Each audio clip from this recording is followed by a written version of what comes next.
Back in 1994, when I was just 1 year in practice as a doctor of chiropractic, and I was training to become a doula and childbirth educator, I learned that the World Health Organization stated that the cesarean section rate should be a maximum of 15%. In other words, over 85% of births are able to be achieved in the physiologically normal way, vaginally.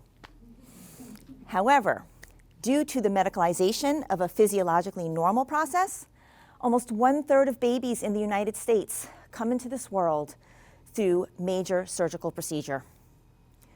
This is the story of how an unconventional approach to health brought about empowered pregnancy, birthing, and postnatal experiences. Names have been changed to preserve privacy. Abby was 33 years old, fit and healthy, and pregnant with her first baby. She was a very health-conscious person and began reading lots of information to find out how to have the healthiest pregnancy, labor, birth, and newborn baby that she possibly could. She chose a midwife and a birth center for her care. She enrolled in Bradley Method childbirth classes and began practicing the relaxation techniques, prenatal nutrition, and prenatal exercises she learned there. Her husband was very supportive and agreed with all of her choices. When she reached 24 weeks of her pregnancy, she read that chiropractic care during pregnancy could help a baby to be in the ideal position for being born. Armed with this information, she contacted me. On her first visit, I conducted a thorough health history and asked Abby about her preconception experiences and how her pregnancy had been going so far. She stated she had a lot of nausea during her first trimester, but now she was feeling great. I then performed an examination and an evaluation of Cindy's spine, pelvis, and cranial bones, and I found that she had some subluxations or misalignments in these areas, and I gently adjusted them. As a side note, there are over 100 different chiropractic techniques. Some of them are very gentle, which means there's no forceful manipulations and no cracking sounds involved. I practice the original low-force chiropractic technique. When Abby reached her 28-week mark, I told her to come in weekly. She had a lot of work-related travel and was not able to come in that regularly. And when she was at 33 weeks along, her midwife found that her baby was in the head up or breech position. Abby immediately called me for an appointment. Sometimes a fetus is not comfortable in that head down position because the mother's pelvis may not be properly aligned, and this could put extra pressure on the baby's head. I performed a specific gentle analysis, and I found some subluxations or misalignments in Abby's pelvis. I used gentle, low-force chiropractic adjustments to make the corrections and told her to return in 2 days so we could continue her care. Next morning, I got to the office, and there was a voicemail from Abby. She was super excited. She said she felt a lot of additional movements of her baby. Right after the adjustment, it felt like the baby did a 180-degree flip. During my lunch break, I called her back, and she had just returned from a visit to her midwife, who confirmed that the baby did indeed turn and was now in the head down vertex position. Of course, Abby, her husband, her midwife, and I were all thrilled because Abby wanted not only a vaginal birth, but a physiologically normal, natural, intervention-free birth with a midwife and doula at a birth center. And the non-invasive chiropractic adjustments that I provided made this possible. By contrast, most of the time, over the past 25 plus years, the mainstream conventional Western medical establishment has been forcing breech babies in the United States to be delivered via cesarean section.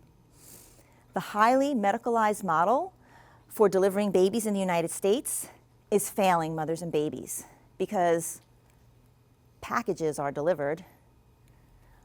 Mothers give birth to their babies.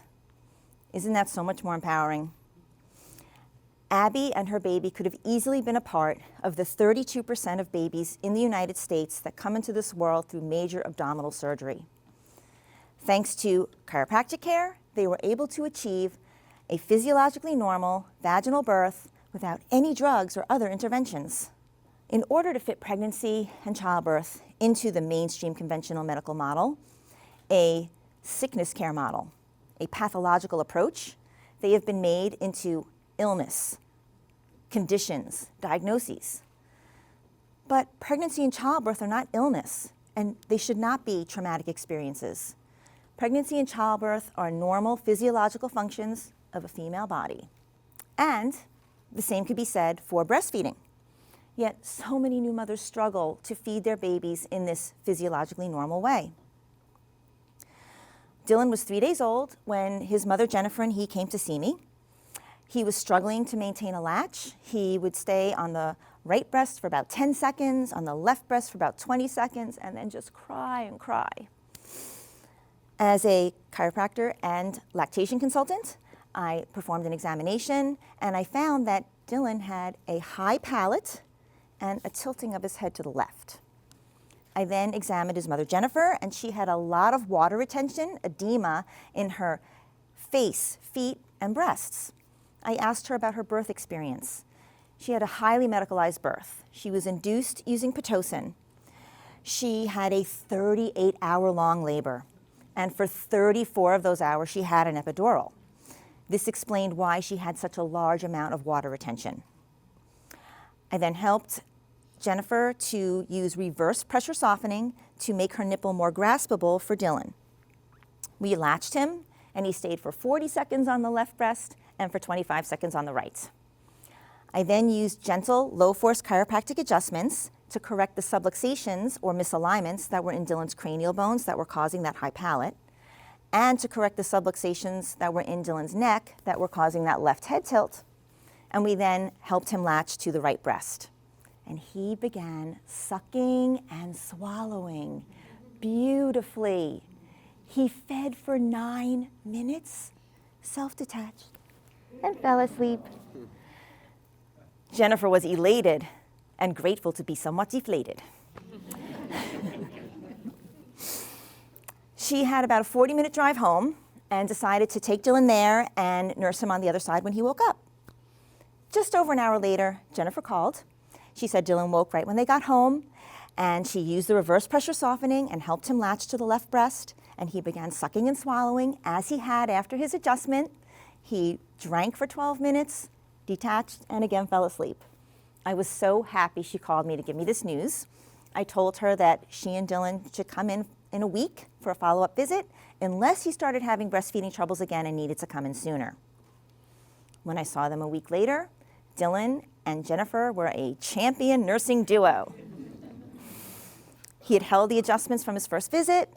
I found 2 subluxations in his pelvis, which I gently adjusted, and I told him to come back in 1 month unless any trouble arose that needed more immediate attention. Jennifer was able to successfully breastfeed Dylan for 6 months exclusively, and she continued to nurse him until he was just past 2 years old, thanks to chiropractic adjustments. Now, Jennifer and Abby both knew that chiropractic care would help them because they did their own research. Abby's midwife was very supportive of her receiving chiropractic care. Jennifer told Dylan's pediatrician that chiropractic adjustments made him able to breastfeed, but he'd never heard of anything like it, and he said, "Ooh, you shouldn't take your son back to the chiropractor." So Jennifer found a different and more supportive pediatrician and started seeing that person and continued to get chiropractic care for both Dylan and herself. The mainstream conventional medical establishment takes a pathogenic approach, a symptom and illness-centered model of care. The pharmaceutical companies that manufacture the drugs that are used in this system have a lot of influence over not only the medical establishment, but also over the general public. The billions, with a B, of marketing and advertising dollars that are spent to convince people that they must take lots of pharmaceutical drugs is astounding. Chiropractic care is a drug-free profession. Doctors of chiropractic take a salutogenic, health-creating approach. Salutogenesis is from the Latin and is defined as the creation of health. Salud. To your health. To pregnant and new mothers and chiropractic care, to chiropractic care and new babies, better together.